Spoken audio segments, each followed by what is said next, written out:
Welcome to VNT. Please subscribe and hit the bell icon for more breaking updates. In early 2025, the U.S.-Canada economic partnership was rocked when Donald Trump threatened a sweeping 25% tariff on all Canadian and Mexican imports. Canadian leaders saw this as an economic declaration of war, with Prime Minister Trudeau condemning the move and promising a firm response.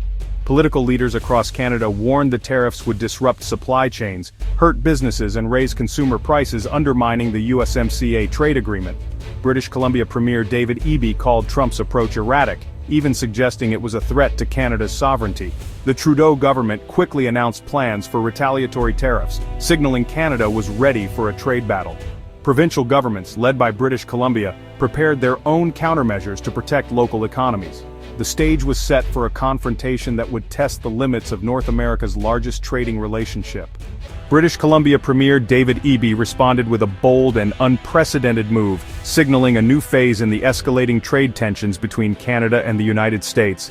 His government introduced legislation to impose tolls on U.S. commercial trucks traveling through the province to Alaska, a route that thousands of trucks rely on each year to deliver essential goods. The Alaska Highway, stretching over 1,300 miles through rugged wilderness, is a vital link for American goods heading to and from Alaska. Suddenly, this remote road became the focus of an international economic standoff, with both sides watching closely. The Economic Stabilization, Tariff Response Act gave BC the authority to activate these tolls if U.S. tariffs went ahead, serving as a loaded gun in the trade dispute. The legislation was crafted to be both a warning and a weapon, ready to be deployed at a moment's notice. Deputy Premier Nikki Sharma declared, "We did not ask for this trade war, but we will fight for BC's economy with every tool we have." Her words echoed the province's determination to stand firm, even as tensions mounted. The proposed tolls specifically targeted high-value, time-sensitive goods, fresh produce, oil and gas supplies, creating direct pressure on Alaska's supply chain. These goods are critical for Alaskan communities, and any disruption could have immediate consequences. The act also threatened to impose new fees on American vehicles using BC's ferry system, amplifying the economic threat and sending a clear message that BC was prepared to escalate if necessary. The uncertainty rattled the trucking industry and Alaskan businesses alike. Companies scrambled to assess the potential impact, while BC leveraged its unique geography as a powerful bargaining chip to protect its interests and send a message to Washington. Premier Eby's government gambled that disrupting Alaska's only reliable supply line would force U.S. leaders to reconsider their tariff threats, betting that economic pain would bring both sides back to the negotiating table. In a matter of weeks, a provincial highway had become a front line in an international trade dispute, with the world watching to see who would blink first. British Columbia's toll threat was just the beginning of Canada's coordinated response.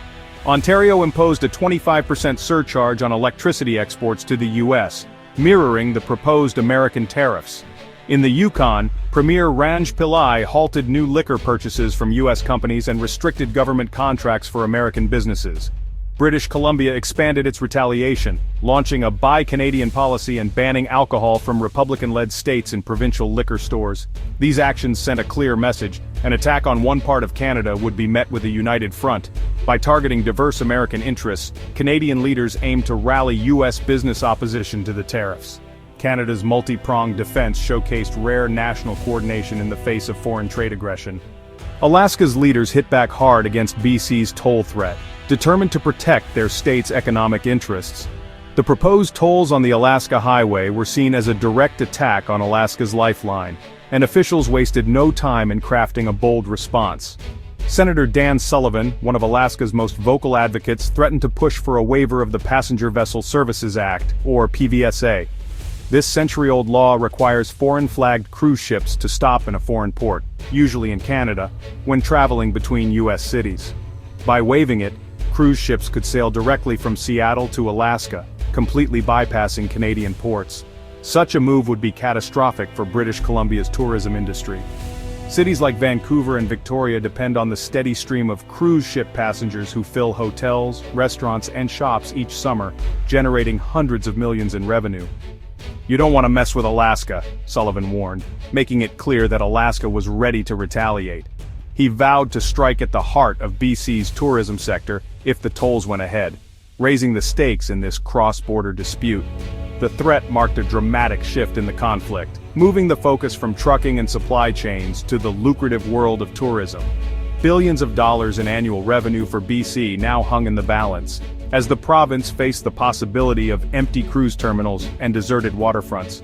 The idea of waiving the PVSA quickly gained traction in Washington, with Alaska's entire congressional delegation and the governor throwing their support behind the proposal. The political momentum was undeniable, and the message to BC was unmistakable.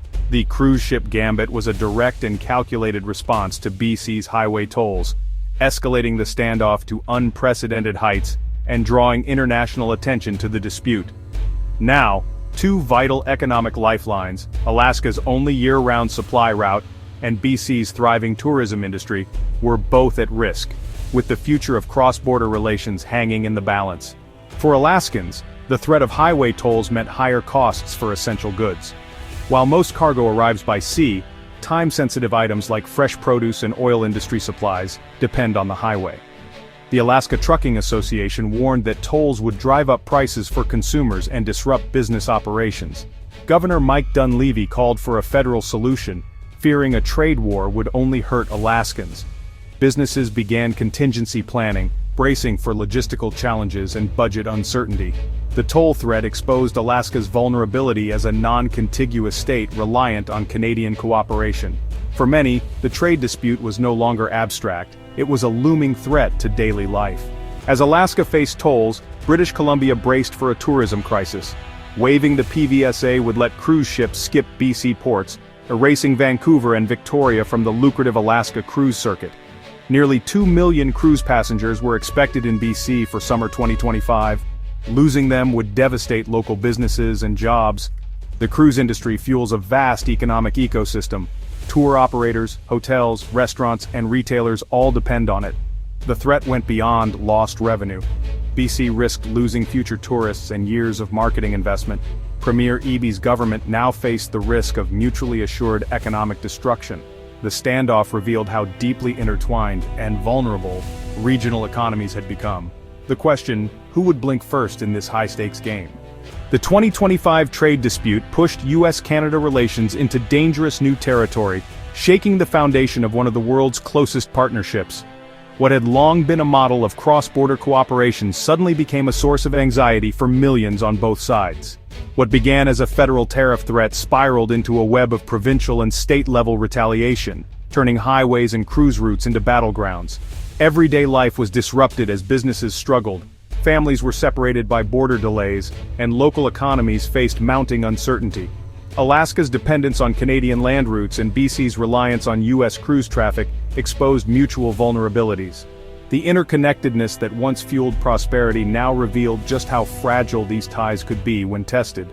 The conflict became a cautionary tale about how quickly partnerships can unravel when protectionism trumps cooperation. Decades of trust and shared progress were put at risk almost overnight, leaving both nations to question the stability of their relationship. De-escalation will require careful diplomacy, perhaps a U.S. retreat from tariffs or expanded USMCA exemptions. Negotiators face the daunting task of not only resolving immediate disputes, but also rebuilding the goodwill that once defined the border. But the trust lost will take far longer to rebuild. Years of collaboration can be undone in a matter of weeks, and restoring confidence will demand patience, transparency, and a renewed commitment to partnership. Provinces like BC and Ontario legislating their own economic weapons set a worrying precedent for future trade disputes. The rise of regional actions threatens to complicate national negotiations and could make future conflicts even harder to resolve. The episode underscored how actions in one region can trigger powerful reactions across the border. Every policy decision now carries the risk of unintended consequences rippling through communities and industries far beyond its origin. Both sides showed they were ready to fight, but the path forward remains uncertain. The world is watching to see whether these neighbors can find common ground or if divisions will deepen. Will North America return to cooperation, or is a new era of confrontation here to stay? The choices made in the coming months will shape the future of the continent for years to come.